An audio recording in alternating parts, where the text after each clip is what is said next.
Baik, Assalamualaikum warahmatullahi wabarakatuh. Jadi pada video kali ini saya akan menjelaskan terkait Neural Network NN, NN manual dan library Python pada dataset MNIST. Baik, sebelumnya apa sih itu dataset MNIST? Jadi MNIST itu adalah dataset Modified National Institute of Standard and Technology. Nah, di mana ini adalah dataset yang berisi gambar angka, tulisan tangan dari digit 0 sampai 9 dan sering digunakan untuk pembelajaran serta pengujian algoritma neural network. Karakteristik dataset MNIST itu terbagi dari 5 poin. Yang pertama itu total datanya ada 70.000 gambar. Dengan data training itu ada 60.000 gambar dan data testingnya itu 10.000 gambar. Nah, ukuran gambarnya sendiri itu ada 28 kali 28 piksel dengan jenis gambarnya itu adalah grayscale atau hitam putih. Kemudian selanjutnya representasi gambar menjadi data numerik. Nah, contoh gambar digit 5 pada komputer, gambar akan dibaca sebagai metrik piksel. Seperti contohnya itu 0000 dengan 00255 0125 255 255 0255 255 0 dan 0000. Karena ukuran gambarnya 28x28, maka total pikselnya itu ada 784. Nah, maka satu gambar diubah menjadi 0,0,125,255 dan seterusnya, yang terdiri dari 784 nilai piksel. Selanjutnya, mengapa gambar harus diubah menjadi angka? Nah, neural network melakukan perhitungan matematika sehingga gambar tidak dapat diproses secara langsung. Nah, di mana kita menggunakan persamaan neuron di mana Z sama dengan sigma N, I sama dengan 1, di mana X, I, WI ditambah bias. Kemudian diaktifasi menggunakan rumus aktivasi A sama dengan FZ. Nah, tahapan pengolahan datanya itu sendiri yaitu gambar PNG diupload, kemudian diekstrak dengan nilai pikselnya 0 sampai 255, kemudian dinormalisasi rentan 0 dan 1, kemudian masuk ke neural network. Selanjutnya, arsitektur neural network MNIST.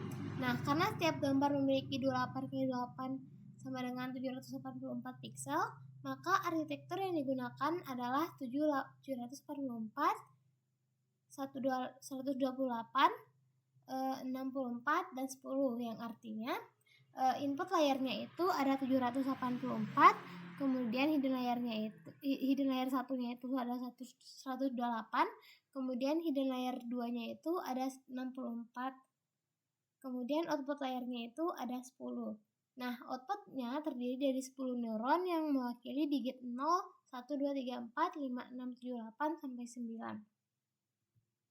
Kemudian kita masuk ke perhitungan manualnya, di mana kita menggunakan forward propagation manual, di mana layar pertama memiliki rumus aktivasi di mana ZI sama dengan XVI plus bias 1, di mana A1 sama dengan relu dalam kurung Z1, dan layar keduanya itu rumus aktivasinya itu Z2 sama dengan A1W2 plus B2, kemudian A2 sama dengan rel 2 dalam kurung Z2. Nah, dengan output layarnya itu Z3 sama dengan A2W3 plus B4. Dengan Y aksennya itu sama dengan softmax dalam kurung Z3. Nah, untuk loss function and propagation-nya sendiri, dia karena terdapat 10 kelas digit, maka digunakan categorical cross entropy, di mana loss sama dengan min sigma Y1 logaritma Y aksen I. Dengan output errornya itu dengan rumus dz3 sama dengan Y aksen min Y.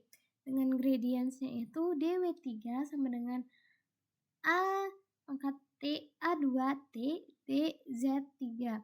Nah, untuk update week-nya sendiri itu W sama dengan weight minus A dW dengan proses yang dilakukan berulang hingga approach ke 100 atau akurasinya mencapai di atas 95%. Baik, untuk perhitungan menggunakan library-nya sendiri, kita akan beralih ke kodenya. Baik, jadi di sini ada kode untuk perhitungan manualnya terlebih dahulu, di mana di sini ada import numpy as np.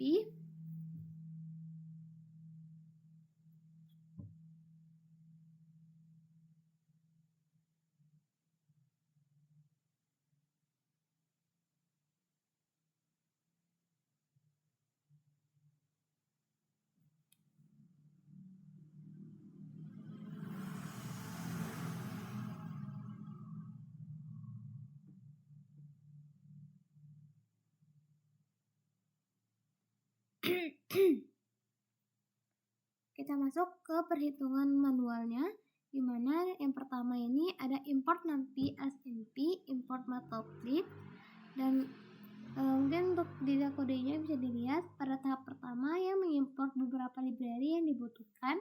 Ini digunakan untuk perhitungan matriks dan operasi matematika neural network. Nah, matplotlib digunakan untuk visualisasi data dan grafik hasil trainingnya. Sedangkan MIST dari TensorFlow digunakan untuk mengambil dataset angka tulisan tangan yang akan digunakan sebagai data latih dan data uji. Selanjutnya ada Xtrain, Ytrain, Xtest, Ytest. Ini berisi gambar angka tulisan tangan dari 0 sampai 9. Kemudian dataset dibagi menjadi dua bagian, yaitu data training untuk proses pembelajaran dan data testing untuk evaluasi model. Nah, data training ini terdiri dari 6.000 gambar, sedangkan data testingnya itu terdiri dari 10.000 gambar. Kemudian kita menampilkan contoh dataset.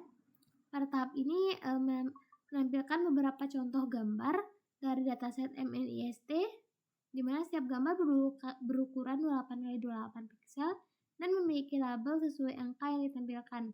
Nah, tujuannya itu adalah memastikan bahwa data berhasil dimuat dan melihat bentuk data yang akan dipelajari oleh neural network. Nah, kemudian Xtrain sama dengan Xtrain reshape 6.000,784, Xtest reshape-nya 1.000,784, kemudian di print. Nah, awalnya setiap gambar memiliki ukuran 28x28 pixel atau berbentuk matriks 2 dimensi.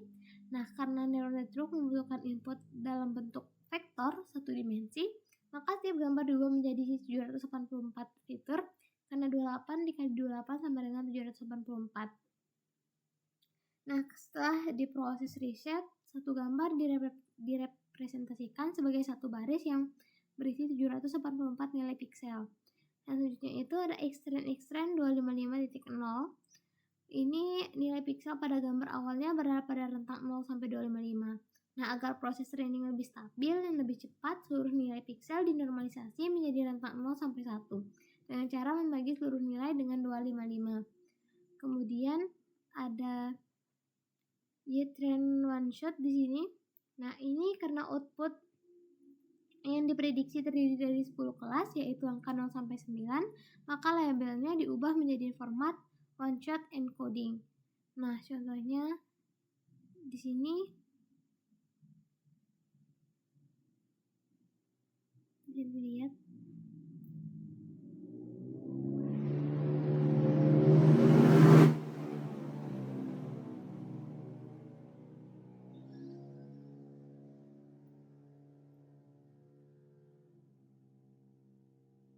Oke, selanjutnya di sini inisiasi parameternya. Nah, di sini selanjutnya dilakukan inisiasi bobot dan bias. Nah, arsitekturnya di sini 784, 128, 64, dan 10. Nah, layar input memiliki 784 neuron, hidden layer pertama memiliki 128 neuron, hidden layer kedua memiliki 64 neuron, dan output layernya memiliki 10 neuron untuk mewakili angka 0 sampai 9.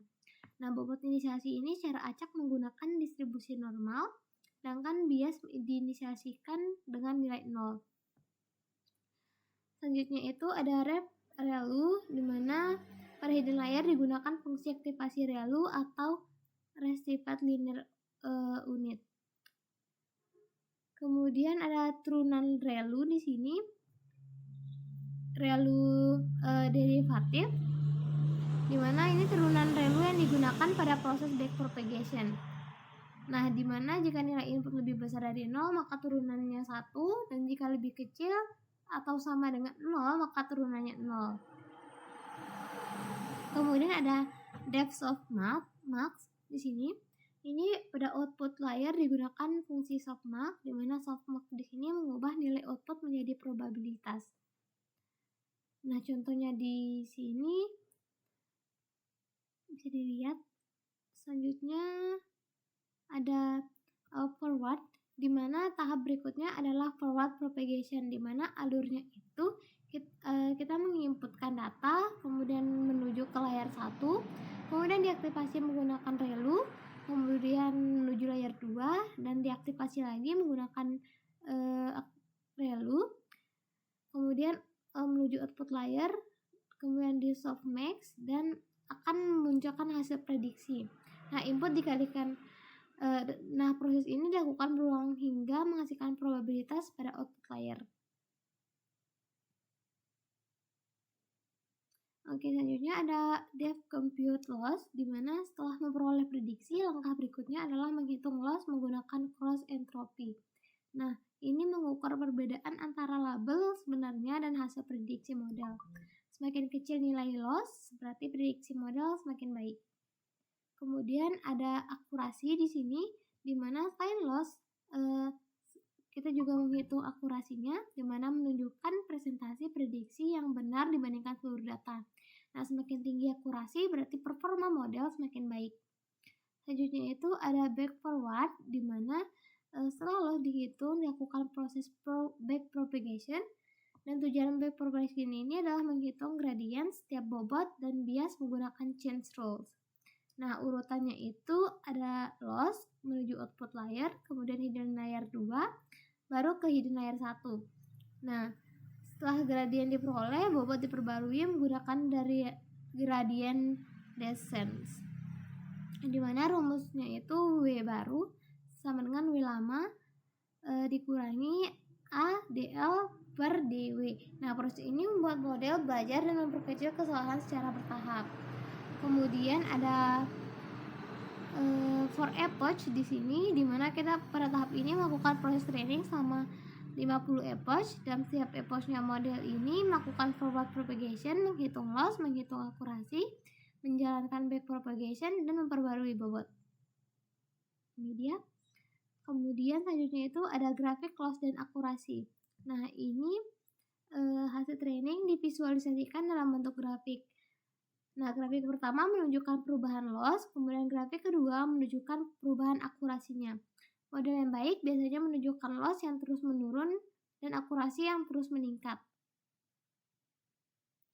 Kemudian evaluasi pada data testing, di mana setelah training selesai, model diuji menggunakan data testing yang sebelumnya tidak pernah dilihat oleh model. Kemudian tujuannya untuk mengetahui kemampuan generalisasi model terhadap data baru. Nah, kemudian kita akan memprediksi satu gambar, di mana pada tahap terakhir ini saya mengambil satu gambar dari data testing. Gambar tersebut dimasukkan ke neural network untuk diprediksi. Nah, kemudian hasil diprediksi dibandingkan dengan label aslinya. Nah, di sini label aslinya 0 dan prediksinya itu 1.